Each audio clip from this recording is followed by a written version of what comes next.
this video, I'm going to be talking to you about vows and oaths. So, vows and oaths to God has been a thing since time. So, in Deuteronomy 23, from verse 21, it says, "When you make a vow to the Lord your God, you shall not delay to pay it. For it would be a sin in you, and the Lord your God will surely require of it. However, if you refrain from vowing, it will not be a sin in you." So, vows are important when you make vows to God. Don't break them. But it isn't a sin if you don't make vows. So, vows and everything are involved in there. But as time went on, people were kind of misusing vows and stuff. So, if we go fast forward, if we fast forward to Matthew chapter 5 from verse 33. And it says, "Again, you have heard that the ancients were told, 'You shall not make false vows, but shall fulfill your vows to the Lord.' But I say to you, make no oath at all, either by heaven, for it is the throne of God, or by the earth, for it is the footstool of his feet, or by Jerusalem, for it is the city of the great King. Nor shall you make an oath by your head, for you cannot make one hair white or black, but let your statement be yes, yes, or no, no. Anything beyond these is of evil." So what was happening is people were making these vows, but they're not staying true to it. So, for example, they would say something and they say, "I'll swear by, Jerusalem," and then they go back on the vow, and then they tell the person that they made that vow to, "Oh, I only vows on Jerusalem," or so they were making frivolous vows, and they weren't they were just doing it. They were tricking people first off to make them think, actually, yes, because I swore by this, I really, really mean it, but actually they didn't actually really mean it, and they actually forgot, okay, I only vowed on the sky, but, God, the throne of God is in the skies. Yeah, I only swore by the land, but who owns the land? God owns land. And basically, just by saying yes, that is enough, or just by saying no, that should be enough. Vows should not be used to kind of cement what you truly mean, especially if you don't actually mean it and you're only using it as a way to trick somebody. Or even sometimes vows are being made frivolously and actually not realizing, what the actual person may say, or, who will actually walk through the door. So those two incidents I'm going to mention now are basically to do with, the first one is to do with Herod, and the other one is to do with the person in Judges. But anyway, so first off, so the one in Herod is to do with John the Baptist, because Herod liked John Baptist, but he made a vow and it kind of backfired. So this is from Matthew chapter 14. It says here, so from verse 6.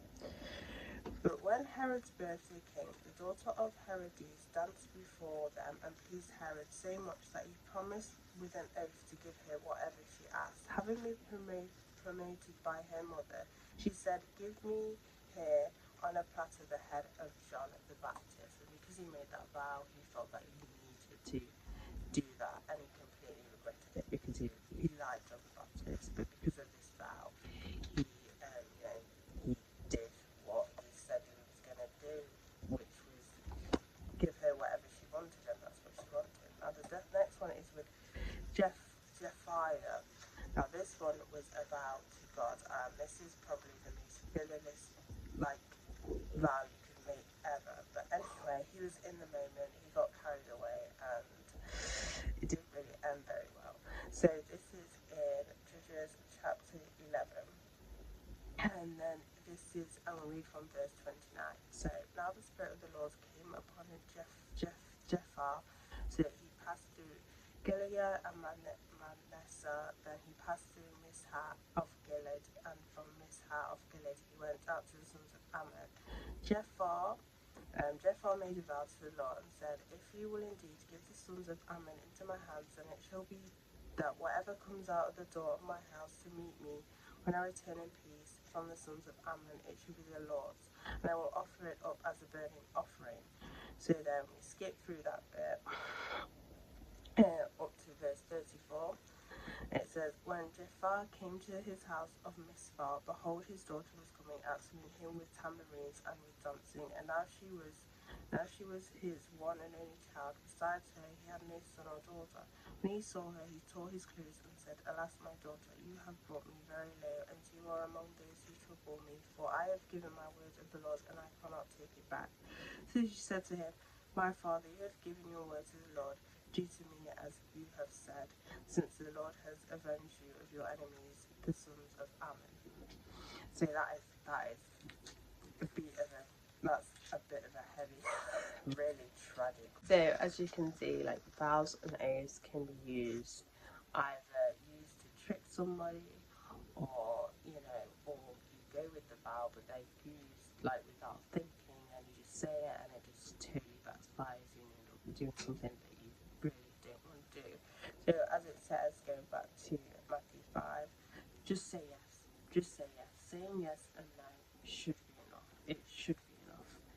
And that is it. That is it. Just say yes. No, you don't need to bring God into it. Or even, I don't know about you, but being a kid, you always hear people. I mean, I might have done it at some point where you swear on someone's life, which is even worse.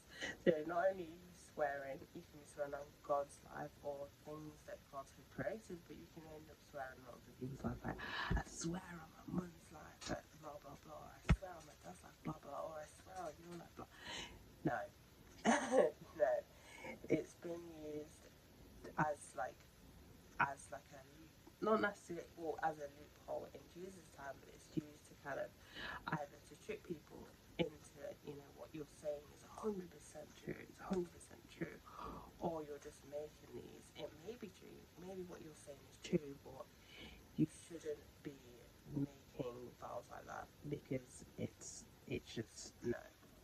Yes and a no should be enough, and that is without making vows and that sort of thing should not be a thing that you should be doing lightheartedly.